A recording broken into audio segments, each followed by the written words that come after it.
Sendero Luminoso, que era la guerrilla ahí en Perú, también condenado condena perpetua, también por crímenes de lesa humanidad, también varios jefes militares, y todavía hay presos en el Perú sobre masacres que pasaron en los años 70 y 80. ¿Qué no más sigue? En Chile hay como 800 personas del régimen militar de Pinochet que han sido enjuiciados por desaparición forzada por matar, asesinar de las personas. Hay también juicios transnacionales.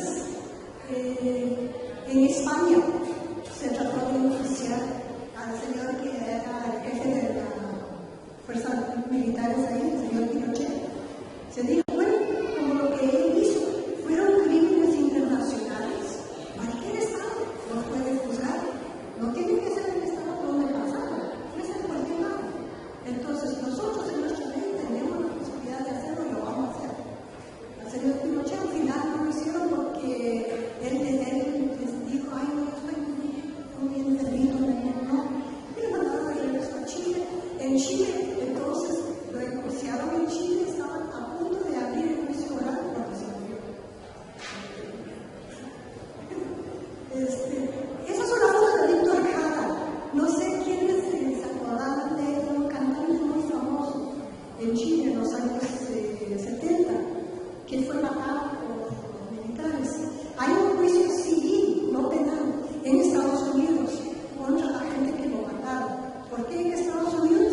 Porque resulta que uno de los tipos que había estado involucrado en matarlo, después decidió que mejor iba a emigrar a Estados Unidos, que ahí iba a conseguir mejor trabajo. Y se fue a Estados Unidos. Y un grupo de víctimas, de sobrevivientes, encontró que estaba ahí y se fueron con una organización no gubernamental de Estados Unidos que trabaja en este tema. Y este grupo metió un juicio contra él en Estados Unidos. O sea, el hecho de que la gente salga del país no necesariamente lo salva, ¿no? Porque hay posibilidades de seguirlo por donde se vaya, por estos crímenes internacionales, ya sea legalmente. Aquí, en este caso de Víctor Jara, fue un juicio por dinero, un juicio civil, ¿no? Entonces tenemos varios ejemplos aquí mismo en América Latina, ¿no? Tenemos ejemplos bastante fuertes de lo que son los juicios nacionales. Hay también juicios, digamos, seminacionales, híbridos que le dicen, mixtos.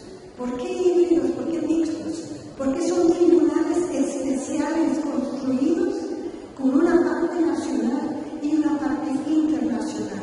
Entonces los jueces son nacionales e internacionales, las leyes nacional e internacional. Los abogados son nacionales e internacionales. Y eso se ha hecho por lo menos en 2 lugares, hay más ejemplos. El de abajo es Camboya, que fue, como les digo, una situación muy extrema. Camboya queda en Asia, cerca de la China.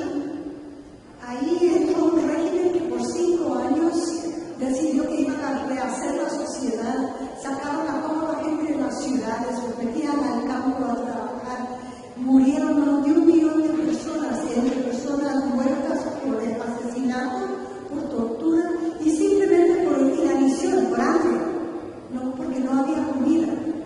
Bueno, muchos años después, las Naciones Unidas creó, junto con el gobierno de Camboya, un tribunal para juzgar a los máximos responsables de lo que había sido eso. Y ahí se puede ver en la televisión el montón de gente esperando a entrar a la corte, a ver, testificar a este viejito que es uno de los máximos responsables de lo que pasó en Camboya. En Sierra Leona crearon también un tribunal mixto. Ahí están los jueces, ¿no? Que juzgó a los máximos responsables de todas las partes que habían estado involucrados en la guerra en Sierra Leona. No solo una parte, sino de que tuvieron mucho cuidado, de que si van a juzgar a unos, pues van a juzgar a todos. Entonces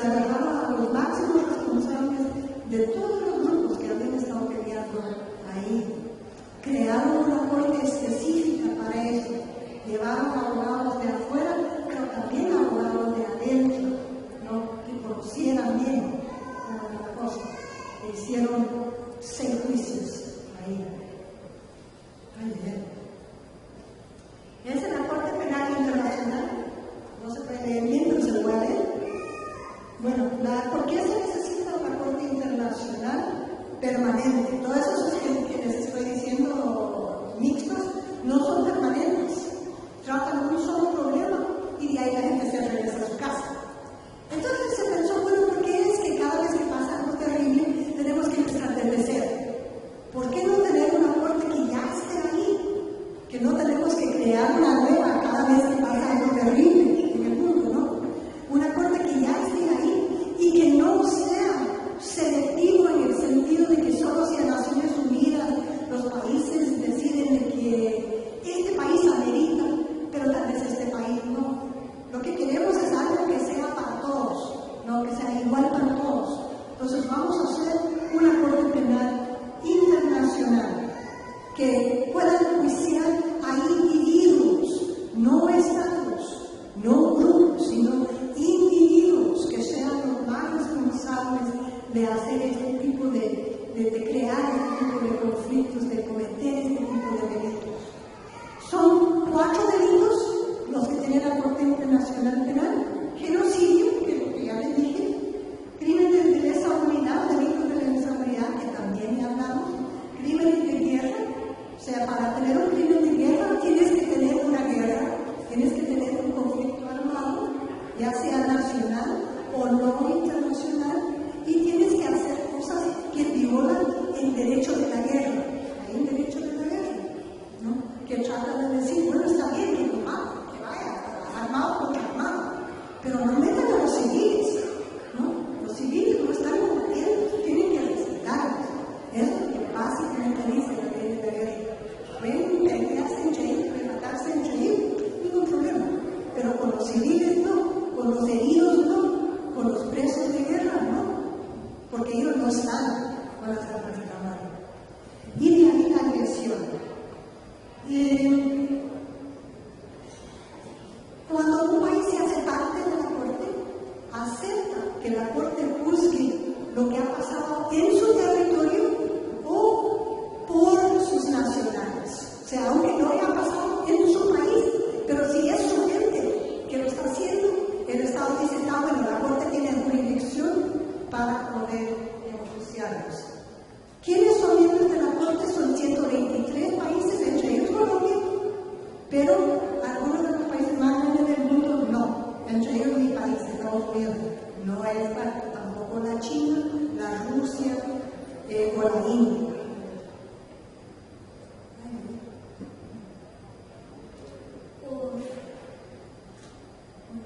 Ahí está. La Corte fue creada en el 98 y funciona desde el 2002. La señora que está aquí a la izquierda, esa es Fatou Bensouda. Ella es la fiscal general de la Corte Penal Internacional. Es una mujer africana de Gabón, que ha estado ahí desde hace un par de años. Esos son los jueces, como pueden ver, son los jueces de todo el mundo. Ahí está el edificio, está en La Haya, en Holanda.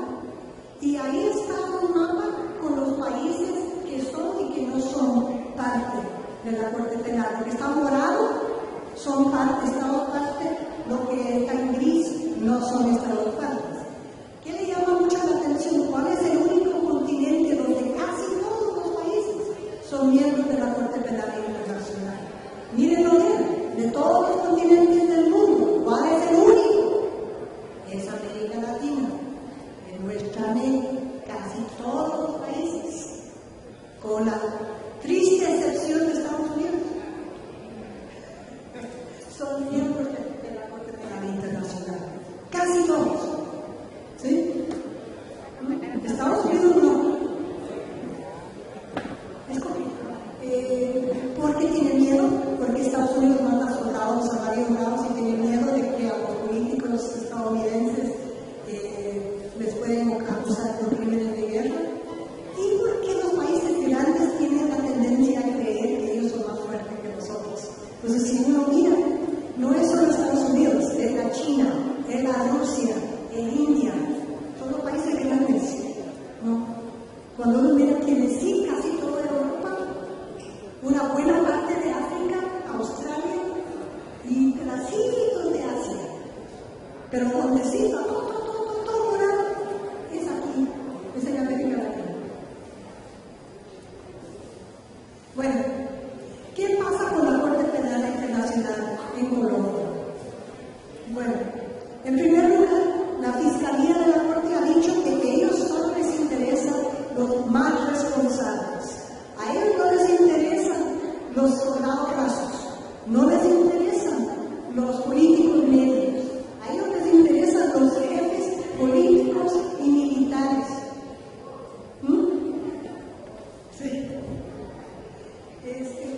nacional no puede o no quiere. ¿Ya? La idea es que se debe enjuiciar estos delitos en casa. ¿Por qué? Para que la gente se mire, para que sea la justicia nacional, para que sea un proceso de importancia nacional, no llevarlo a otro lado, sino llevarlo aquí. Pero si no se quiere o no se puede, entonces está la Corte para hacer lo que el Estado Nacional no quiere o no puede hacer. ¿Ya? ¿Por qué no puede? Porque tiene un sistema de justicia destruido, porque está saliendo de una guerra, porque nunca tuvo un sistema de justicia. Algunos de los países pequeños de África nunca tuvieron un sistema lo suficientemente fuerte, ¿no? Ha tenido Colombia bajo investigación preliminar la Corte Penal Internacional desde 2004, pero dice, bueno, hasta ahorita nosotros estamos viendo que Colombia sí tiene un sistema de justicia, no tiene un sistema de justicia derruido, destruido. El sistema de justicia existe. Vamos a ver si funciona. Entonces, lo que dice la Corte Penal es como un reto a Colombia, que dice, bueno, vamos a ver que haga funcionar el sistema nacional colombiano como debe ser. Y si es así, nosotros no nos metemos, nos quedamos atrás, nosotros felices de la vida.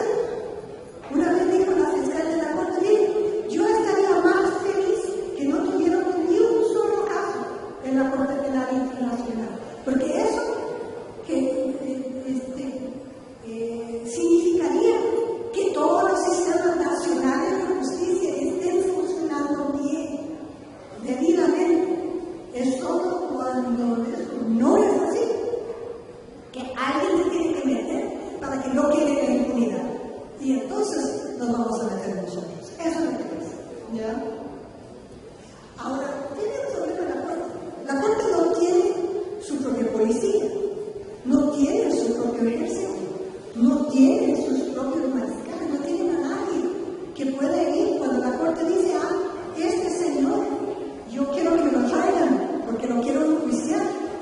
No tiene quien de la Corte misma puede irlo a traer. Tiene que depender de los estados.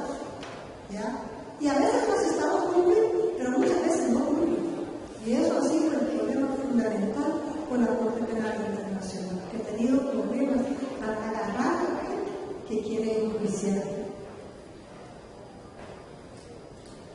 Voy a hablar ahora de la reparación, porque se acuerdan que vimos que las reparaciones para las víctimas era una parte muy importante de todo lo que se plantea como justicia transicional.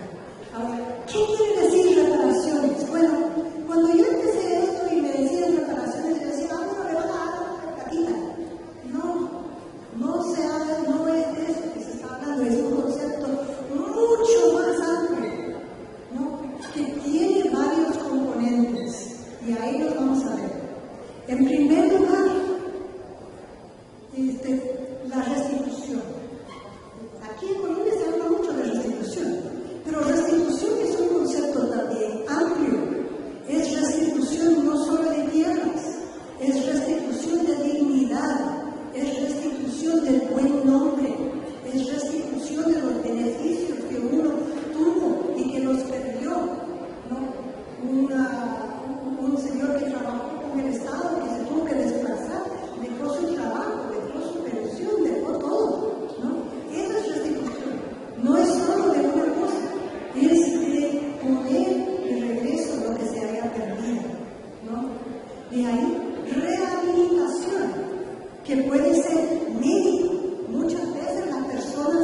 van a tener algún resarcimiento, alguna ayuda.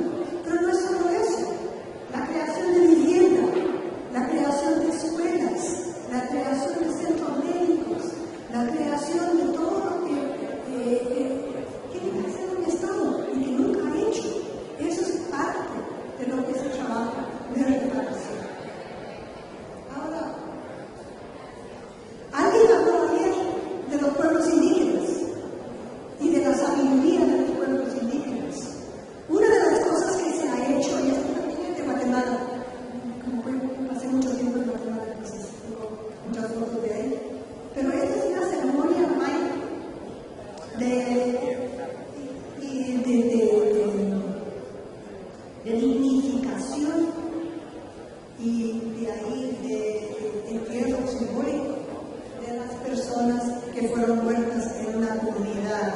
Entonces lo que hicieron es de que dijeron, bueno, como parte de la dignificación nosotros vamos a hacer este trabajo de reparación según las leyes y costumbres de los pueblos indígenas de la zona.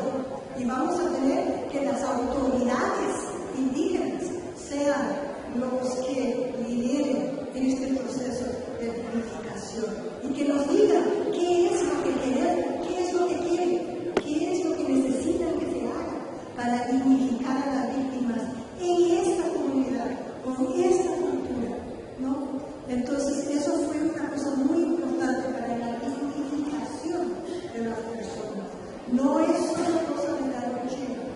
Ahora, aquí voy a parar porque hay un pequeño problema.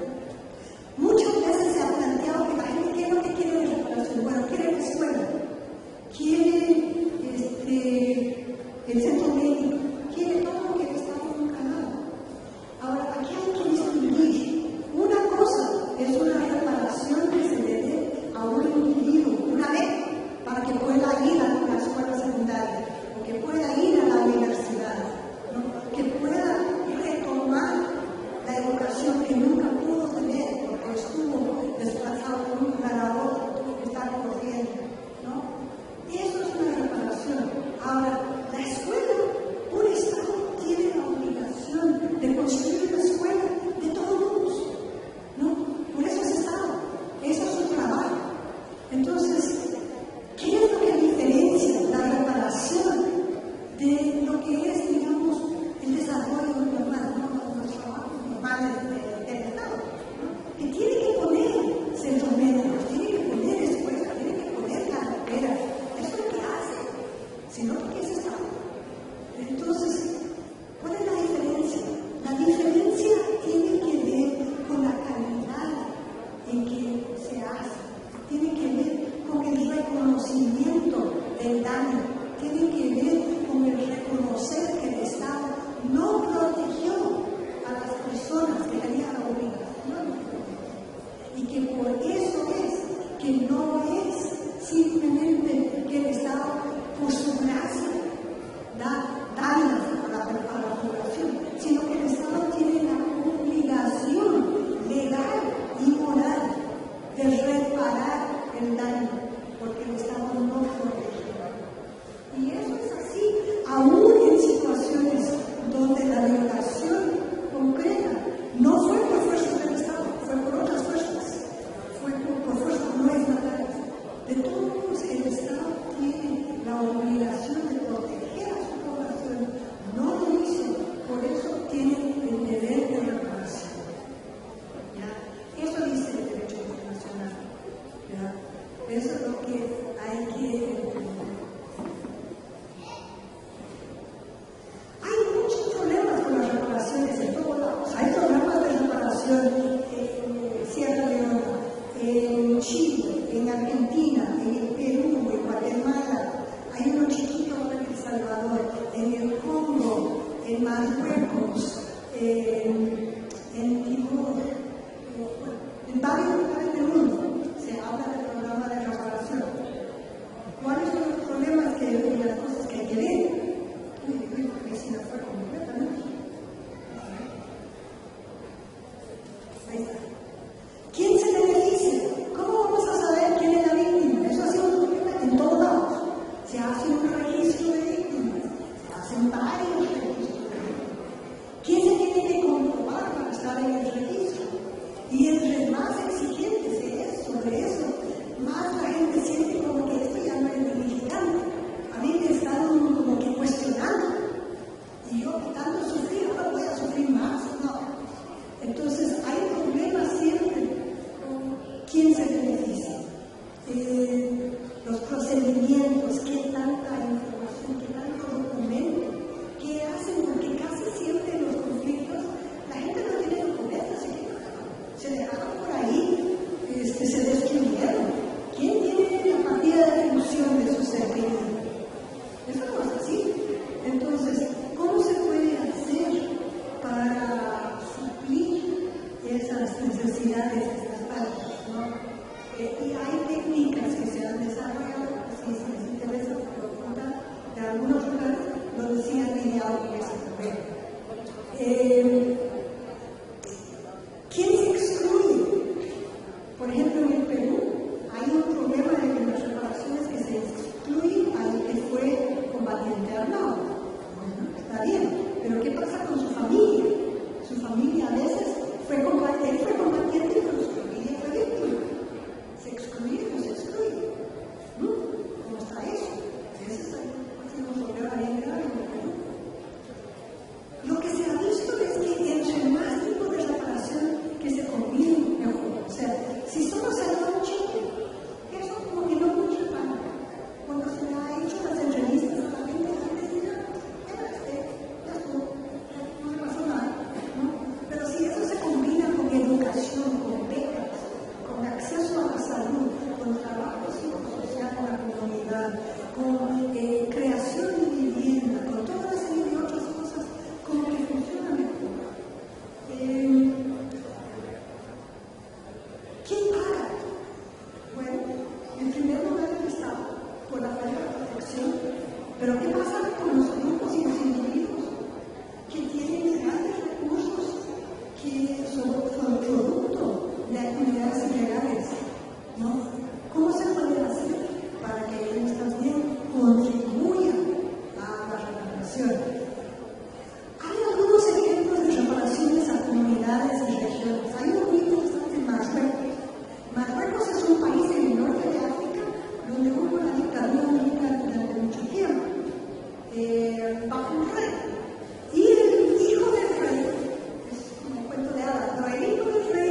tierra.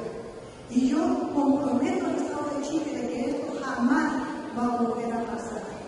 Y entregó una copia del informe de la Comisión de la Verdad a cada una de las familias de las personas que habían perdido a alguien desaparecido o asesinado por la dictadura. Y eso es lo que cuenta la gente, que no fue la plata que le dieron, porque le dieron plata, no fue el acceso al servicio médico, que también le dieron, fue el reconocimiento y el pedir perdón oficial desde el Estado, ¿no? Y tomen en cuenta que el señor Euler, durante la dictadura, había sido preso político. Él no tenía la responsabilidad de todo eso. Él había estado fuera del país, preso político. Pero él dijo, no, en nombre del Estado, yo digo que nosotros erramos y pedimos perdón. Esa es parte de la reparación también. El perdón no es solo una cosa de corazón individual, es también una cosa de Estado, es también una cosa de reconocimiento de lo que se ha hecho, que no se debió haber hecho. Conmemoraciones, museos, también son parte. Aquí hay dos ejemplos. Un monumento en el Perú, ese está en Lima, se llama El Ojo que Llora, que es un monumento a todos los muertos en la guerra civil, el conflicto armado peruano, de todos los lados, no de solo uno, pero de todas las víctimas. En Chile hay un lugar que es como un parquecito donde puede ir la gente, porque a veces cuando hay esas grandes desapariciones forzadas, nunca se encuentran los restos. Y entonces, ¿dónde va la gente a orar? ¿Dónde va la gente a hablar? Entonces crearon un parque para eso, donde puede ir la gente a contemplar, a orar, a estar tranquilos, ¿no? Y a un poco comunicarse con sus seres queridos. En Argentina agarraron uno de los sitios más fuertes de represión, que fue la Escuela de la Armada. Ahí pueden ver el edificio, un edificio que está en una calle principal de Buenos Aires, en medio de la ciudad. Uno está en el centro comercial aquí y la Escuela de la Armada aquí y unas casas aquí. No está al lado del campo, está en medio de la ciudad. Y ahí había 5.000 personas que murieron torturadas. ¿Qué hicieron? Lo convirtieron en un museo para que las nuevas generaciones, ustedes que están aquí, puedan ir a ver qué pasó, por qué pasó, qué es lo que se hizo, qué es lo que no se debe volver a hacer. Entonces, eso de la conmemoración también es una parte importante. Y cada uno va a definir cómo lo quiere hacer, ¿no? Pero conmemorar y recordar, mantener como parte del trabajo educativo de las generaciones futuras que entiendan por qué ese no es el camino, qué es lo que pasa si no arranca por ahí, ¿no? Es también parte de la recuperación.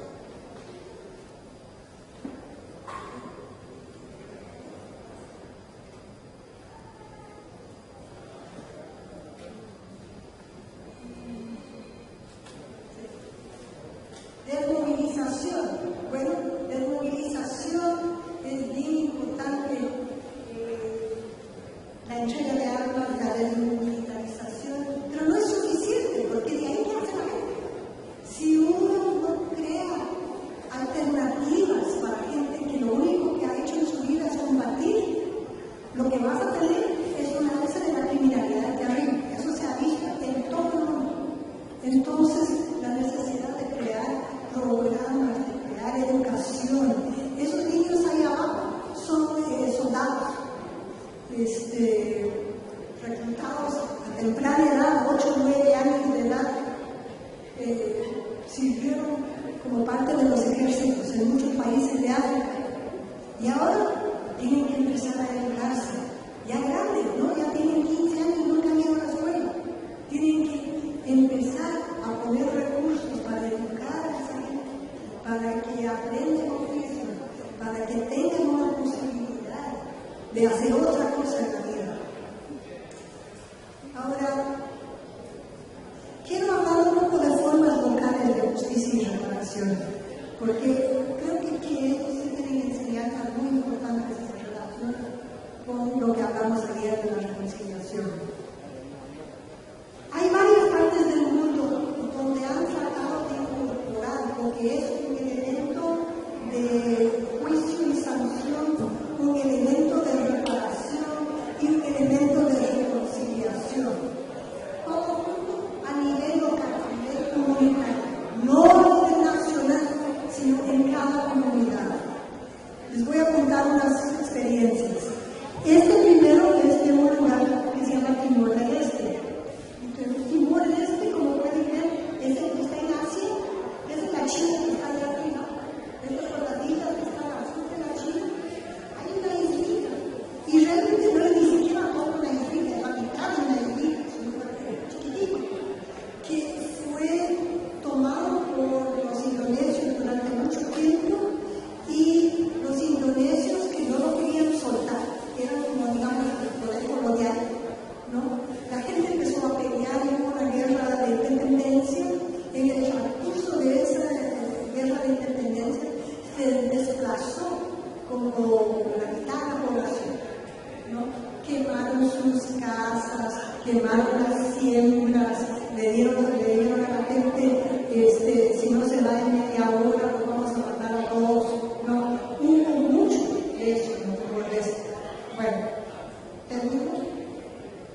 Y el gobierno quería que la gente que había hecho todo eso, que eran milicias por Indonesia, que se reincorporaran a sus comunidades, ¿no? Pero la gente decía, no, nosotros no los queremos, porque aquí vinieron a penetrarnos, aquí vinieron a hacer cosas que no debieron, no queremos verlos, ¿no? Y entonces se empezaron a pensar, bueno, ¿cómo podemos hacer para reintegrar a esta gente? Eran sobre todo jóvenes, ¿no? Que habían participado en esta crisis.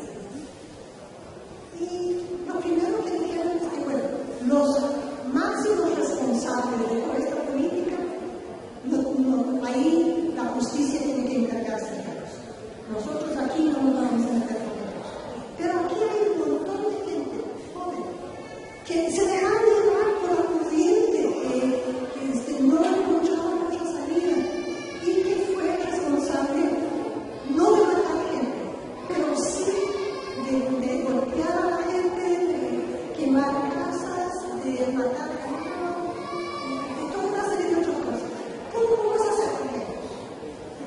Diseñaron un proceso de reintegración comunitaria. Y era una cosa muy interesante. Aquí tengo solo una foto.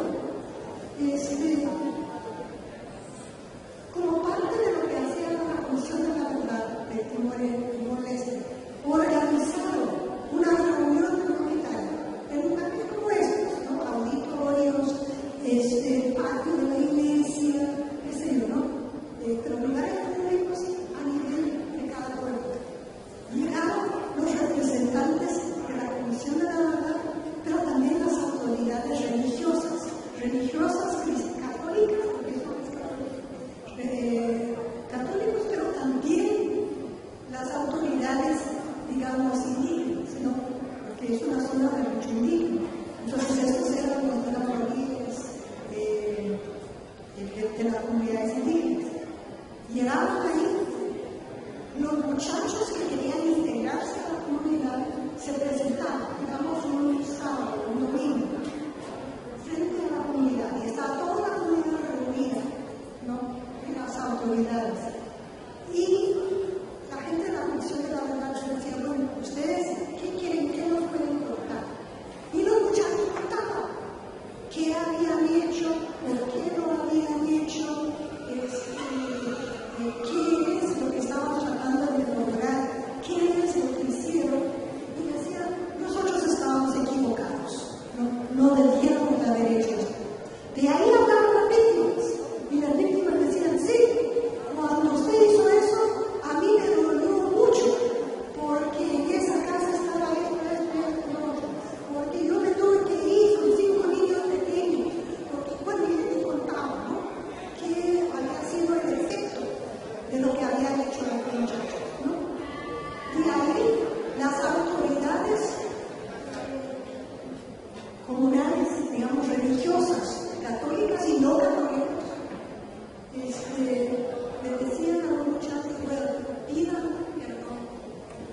Y ahí está un muchacho pidiendo perdón frente a las autoridades, digamos, indígenas de las zonas.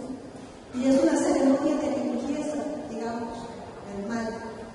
Y entonces, las autoridades del comité de la verdad y las autoridades municipales, eclesiásticas y tradicionales proponían una sanción. Y la comunidad hablaba sobre la sanción. Y el victimario, el que quería reintegrarse, también podía opinar sobre la sanción. Cuando todos se habían puesto de acuerdo, se decía, bueno, esta es la sanción que se va a imponer. ¿Cuáles eran las sanciones? Reponer los animalitos que se habían perdido. Si se había matado un coche, pues un cochecito. Si se había matado las gallinas, pues un montón de gallinitas. Si se había quemado la casa, ¿qué se iba a hacer? No se le podía pedir dinero a la gente pobre que la rata, ¿no? Entonces se decía, bueno, ustedes cada sábado, de aquí a los próximos 6 meses, van a ir a ayudar a reconstruir la casa de la señora. Ustedes van a ir a reconstruir la iglesia que quemaron. Ustedes van a ir a reconstruir el centro comunitario que quemaron, ¿no? Entonces les ponían trabajo, que no les quitaban trabajo a la semana, ¿no? Para que pudieran vivir, pero los sábados tenían que hacer el trabajo comunitario. Y al final de todo esto me pareció la cosa más bonita, cuando ya todo estaba arreglado. Cuando ya todo estaba arreglado, entonces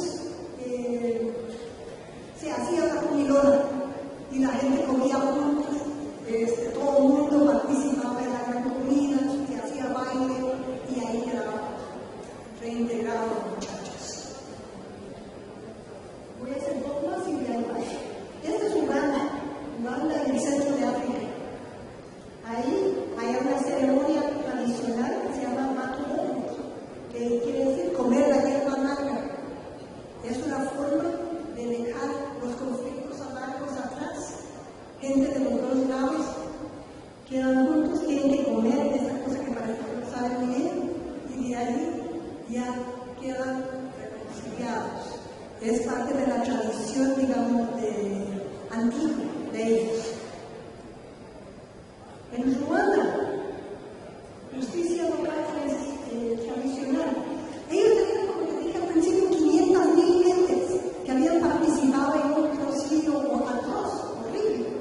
¿Qué hacían con ellos? No tenían cuentos, tenían 5 abogados en todo el país. ¿Qué iban a hacer? Decidieron hacer una forma tradicional de justicia. Se llamaba cachacha. Cachacha quiere decir los que hablan en el monte. Y era la forma tradicional de justicia antes de que llegaran los negros, las fuerzas coloniales, ¿no? Entonces, ¿qué hacían? Aparecía todo el pueblo, hacían una reunión, escogían como 18, 20 personas que no eran abogados, eran personas de respeto de la comunidad. Eran los, digamos, los ancianos, ¿no? Pero no solo los ancianos, sino de las mujeres, de diferentes sectores, para asegurar que había una representación. Y ellos eran los jueces, digamos, civiles, ¿no? Un jurado. Y las personas venían y les contaban de quién se les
Medidas de no repetición, ahí con eso termino. Depuración de las fuerzas de seguridad de las instituciones judiciales y políticas. Eso hay algunos lugares más necesarios que otros, pero se ha dado mucho. Por ejemplo, los jueces que son como ese juez, hay que quitarlos, hay que poner jueces presentes. Las fuerzas de orden que no hagan su trabajo, hay que enseñarles, hay que depurar. El Congreso tiene que hacer leyes que garanticen la seguridad ciudadana, la justicia, el acceso a todo lo que no se ha tenido. A eso se refiere. Bueno, aquí regresamos a las conexiones. Ahí lo pueden ver todos. Solo quiero agregar dos elementos. Uno es el elemento de género. Todo esto se tiene que ver desde una óptica de que la forma en que el conflicto armado afecta a las personas es muy diferente para los hombres, para las mujeres, para los jóvenes, para los viejos. Entonces, por ejemplo, un ejemplo claro, la reparación. Se le da la reparación al jefe de familia. ¿Quién es el jefe de familia? ¿Qué pasa con todas las familias donde no hay jefe sino jefa? ¿No? ¿Qué pasa con las familias donde realmente lo que se necesita es que el dinero vaya a los hijos? ¿Cómo va a llegar ahí? ¿No? Depende de cómo se administra. Va a ser muy diferente el efecto de género si se administra de una forma que de otra, ¿no? La forma en que las mujeres vivimos los conflictos es diferente a la forma de los hombres. Y eso hay que tomarlo en cuenta, no hay que perderlo, ¿no? Lo mismo la culturalidad. Lo mismo la participación de las víctimas. No es cosa de que alguien venga de afuera y diga aquí les doy, sino que es una negociación, un oír y responder. Y las víctimas tienen que tener un papel central en todo eso, ¿no? Porque si se trata simplemente de dar sin preguntar, a veces no se dan las cosas correctas. Eso no es eso lo que quiere la gente, quiere otra cosa, ¿no? Entonces, la participación de la víctima. De ahí, la justicia de transición no por sí solo resuelve los problemas de un país, en ninguna parte del mundo. Es parte de un conjunto mucho más grande de medidas económicas, sociales, de buscar cómo hacer para que haya justicia social más amplia, para que haya participación ciudadana más amplia, para que se combata la corrupción, para que se haga todas esas cosas. No por sí solo, pero es parte de todo un paquete de cosas que hay que ver. Y todos llevan a la reconstrucción del tejido social o en última instancia a la reconciliación. Bueno, ahí lo dejo. Les dejo con una foto. Yo soy